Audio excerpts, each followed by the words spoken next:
شەویستان ئێمە ئێستا لە پێشانگای نێودەوڵەتی تەندروستین لە شاری هەولێر لە ژێر ناونیشانی مێدیکۆ. ئەم پێشانگایە کە بە گەورەترین پێشانگای تەندروستی ئەژمار دەکرێت و ئێستا لە شاری هەولێر کە بۆ ماوەی 4 ڕۆژ بەردەوامە بێ دەستی پێ کردووە و دەستی بەوە کردووە کە پزیشکان، کارمەندانی تەندروستی، چارەخوازان ئەوانی کە دەیانەوێت تازەترین زانیاری لەسەر بابەتە تەندروستی و گرنگیەکانی کە پەیوەستن بە ڕووی پزیشکی و هەروەها پاشە ڕۆژ و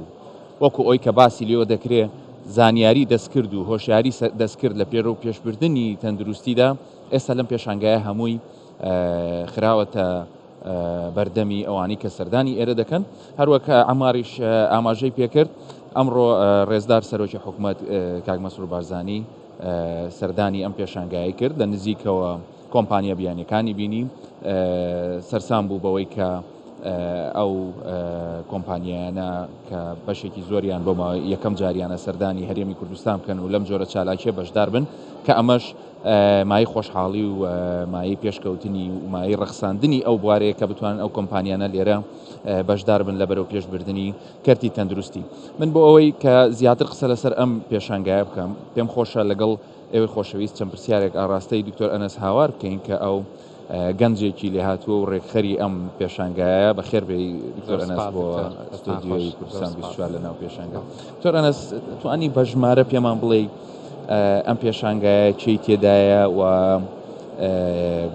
چەند کەس لە ڕووی کۆمپانیا و ئەو وڵاتانی کە تێدا بەشدارن هاتوون لێرە بیانوێت کاڵا یان بتوانن بیانوێت پێشکەوتنە زانستی و تەندروستیەکانی خۆیان لێرە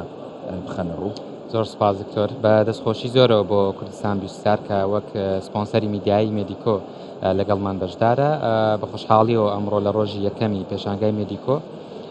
جەنابی سەرۆکوەزیران کاک مەسرور بارزانی پێشانگاکەی بە فەرمی کردەوە و بە خۆشحاڵیەوە سەرسامی ئەو ژمارە زۆری کۆمپانیایانە بوو کە لێرە هەن لە ناو خۆی و لە نێودەوڵەتی و لە نزیکەوە پرسیاری لێ دەکردن دەربارەی بابەتەکانیان خزمەتگوزاریەکانیان بەرهەمەکانیان و ئەوەی کە چۆن بتوانن زیاتر و بەرهێنان لە کوردستان بکەن و کەرتی تەندروستی بەرەو پێش ببن.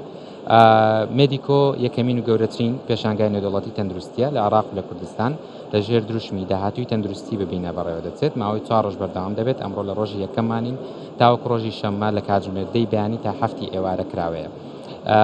سەبارەت بە پرسیارەکەت ئێستا زیاتر لە 150 کۆمپانیای ناوخۆی و نێودەوڵەتی لە مێدیکۆ بەشدارن. سەرڕای ئەوەی ساڵی یەکەمە بەڵام بە خۆشحاڵیەوە ژمارەیەکی زۆری کۆمپانیا بەشدارن لە مێدیکۆ. لە گشت سێکتەرە جیاوازەکانی تەندروستی هەمانە لەوانە نەخۆشخانەکانن، کۆمپانیەکانی دەرمانە، کارگەکانی وەبەرهێنانی دەرمان، کۆمپانیەکانی پێداویستی پزیشکی، تاقیگەکان، کۆمپانیەکانی ئایتی هەموو ئەوانە لە مێدیکۆ بەشدارن. ئامان زمان لە مێدیکۆ ئەوەیە ببینە پلاتفۆرمێک بۆ پیشاندانی نوێترین بەرەو پێشتون و داهێنانەکان لە بواری تەندروستیدا و هاوڵاتیانمان ئاشنا بکەین بەو داهێنان و بەرەو پێشتونانە لە بواری تەندروستی بۆەوەی هاوتەری بین لەگەڵ جیهان هاوتەری بین لەگەڵ هەموو پێشکەوتنانی کە هەیە کەواتەوەکو باسم کرد سەروی 150 کۆمپانیا لێرە بەشدارن لە 20 وڵاتی جیاوازەوە. نزیکەی 160یان لە ناوخۆین واتە لە کوردستان و لە عێراقەوەن، نزیکەی 140یان لە دەرەوەن کە پێشبینی دەکەم ژمارەی زۆر باش بێ ئەوە لە وڵاتانی هیندستان، لە تورکیا، لە ئێران، لە پورتوگال، لە ئەمریکا، لە ئوردن، لە سین، لە هەموو ئەوانە بەشدارن لە ناو مێدیکۆ و بەرهەمەکانیان دەخەنەوە. زۆر باشە دکتۆر ئەنەس لە ڕووی پێشکەوتنەکانەوە کە دائیمەن هەمیشە ئەو پرسیارە دەکرێت و حکوومەتی هەرێمی کوردستان و بە تایبەتی کابینەی نوێم بە سەرۆکایەتی ڕێزدار مەسرور بارزانی دائیمەن لە هەوڵی ئەوەدا بووە کە تەندروستی ڕێچکەیەکی نوێ و ڕێچکەیەکی پێشکەوتن وەربگرێ و هەر خۆشی ئەمە هۆکارێک بۆ ئەوەی کە چالاکی لەم جۆرە بەڕێوە بچێ و وەکو ئاماژەت پێکرد خۆشحاڵ بوو بۆی کە خەڵکێک لە دەرەوە هاتوون دیارە ئەرزیەکی وا لێرە خوڵقێنراوە کە بتوان ئیشخوانی تیا بکەن. بەڵام پرسیارەکە لێرە بەو شێوەیە ئایا ئێمە چۆن بتوانین ئەو پێشکەوتنە تەکنۆلۆژیەی کە ئێستا لێرە هەیە هاوکارێکی باش بێت پاشەوەی کە حکوومەت ئەو زەمینەی ڕەخساند چۆن بتوانین ئەم پێشکەوتنانە تەرجمە بکەین تاوەکو لە کۆتاییدا هاوڵاتی سوودی لێ بگرێ هەروەکەوەی کە بڵین حکوومەتیش چاوی لەوەیە. ڕاستە خۆی ڕاستی ئەوە دوو خاڵ دەگرێتەوە لە کەرتی گشتی و لە کەرتی تایبەت پێویستە کاری لەسەر بکرێت. لە کەرتی گشتی چونکە وەزارەتی تەندروستی حکوومەتی هەرێمی کوردستان لێرە بەشدارە، KMCA بەشدارە، هەموو دەستگا پەیوەندیدارەکانی سێکتەری تەندروستی لە هەرێمی کوردستان بەشدارن. ئەوە وا دەکات ئەوانیش لە نزیکەوە زیاتر ئاشنایی ئەو بەرهەمە نوێیانە بن، پەیوەندی ببەستن لەگەڵیان، بتوانین ئەو پێشکەوتنانی کە لە جیهان هەیە لە دەروی وڵاتی خۆمان بیان هێنینە ئێرە. ئەوە لەلایەنی کەرتی گشتیەوە و ئەمە کۆمەڵێک کۆبوونەوەمان هەیە لە ماوەی ئەو 4 ڕۆژە لە نێوان حکوومەت، وەزارەتی تەندروستی و کۆمپانیاکان، ئەو کۆمپانیانی کە پێشکەوتنیان هەیە، ئامێری زۆر نوێیان هەیە لەسەر تاسەری جیهان لەگەڵ بەشداروەکانی ئێرە باسی ئەو بابەتانە دەکرێت. خاڵی دومیان کەرتی تایبەتە بێگومان لە نێوان کۆمپانیاکانی ئێرە سوودمەند بن لەو خزمەتگوزاری نوێیانی کە هەیە،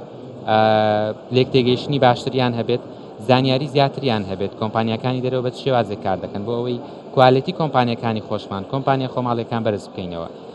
لە ئەنجام داوا دەکات هاوڵاتی خۆمان زیاتر ڕازی بێت لە خزمەتگوزاریە تەندروستیەکان،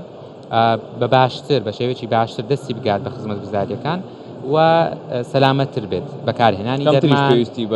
کەمتر پێویستی بە شوێنی تر وڵاتی دەرەوە بێ. بەڕاستی ئەوش ئامانجی ئێمە لە مێدیکۆ، یعنی دەمانەوێت ئەو پێشکەوتنانە باز بکەین کە بە تایبەتی لە کابینەی نوێیەمدا ڕوویان داوە و دەست بخەینە سەر بابەتە نوێیەکان لە داهاتوو داچی بکەین. بێگومان خۆی کەرتی تەندروستی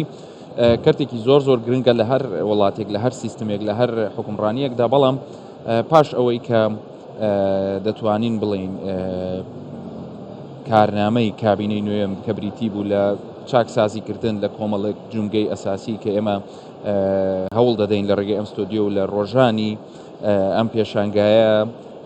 خاڵ بە خاڵ ئاماژەی پێ بکەین هەر لە کۆنتڕۆڵکردنی دەرمان، هەر لە پێداچوونەوە بە خزمەتگوزاریەکان لە ناو کەرتی تایبەت و کەرتی گشتی و ڕێکخستنەوەی کارەکانیان بۆ لە کۆتاییدا هاوڵاتیان لێ سوودمەند بن و بە هاوکاری ئەوەش ئینشاڵڵا ئەم شتانە هەمووی باسەکەین. بەس دکتۆر ئەنەس حەزم لێ بگەڕێمەوە سەر ئەو خاڵەی چێ باشە سەردانی ئەم پێشانگایە بکەن، ینی ئێستا مەسەلەن ینی چێ دەتوانێت بێت؟ بەڵێ خۆی ئەمە پێشبینی دەکەین لە ماوەی ئەو 4 ڕۆژە زیاتر لە 30,000 هاوڵاتی سەردامان بکەن، وەکو جەنابیشتان دەیبینن بە خۆشحاڵیەوە سەرڕاوێت کاتژمێر یەکەمیکردنەوەی هۆڵەکەیە، ژمارێکی زۆری هاوڵاتیان لێرە بەشدارن. لە مێدیکۆ ئامانجمان هەردوو بەشەکەیە، بەشی تەندروستی بۆ بەشی گشتی بۆ هاوڵاتی گشتیش. بۆ بەشی تەندروستی ئەوانەی کە لە پزیشکانی ددان، پزیشکانی دەرمانساز، پەرستاران، قوتابیانی بەشە پزیشکیەکان و گشت سێکتەری تەندروستی، ستافی تەندروستی، لە بۆ ئەوانە زیاتر لە 1000 هەلی کارمان خستۆتە ڕوو لە ناو مێدیکۆوە لەلایەن ئەو کۆمپانیانی کە بەشدارن و بێجگەلەوە کۆنفرانسمان هەیە زیاتر لە 100 پانێڵ کەواتە لە ڕووی زانستیش و لە ڕووی زانستی و لە ڕووی پیشەیەوە هەوڵمان داوە زۆرترین هەلی کار دەرفەت بۆیان دابین بکەین و بیرمان نەچێت کە مێدیکۆ دەرفەتە بۆ ئەو سێکتەرە، بۆ سێکتەری تەندروستی و ستافی تەندروستی. کەس دەتوانێت بێتە ئێرە بۆی فەحسێکی خۆی بکە؟ بەڵێ جایسە باسی ئەوەش دەکەن. زۆر باشە. ئەو شتانە هەمووی باز دەکەین. پێشم خۆشە کە لە بەشەکانی داهاتوو چ جەنابەت چ هاوکاران چ کەسانی پسپۆر بانگهێشتی ئەم ستۆدیۆ بکەین و بە هاوکاری ئێوەش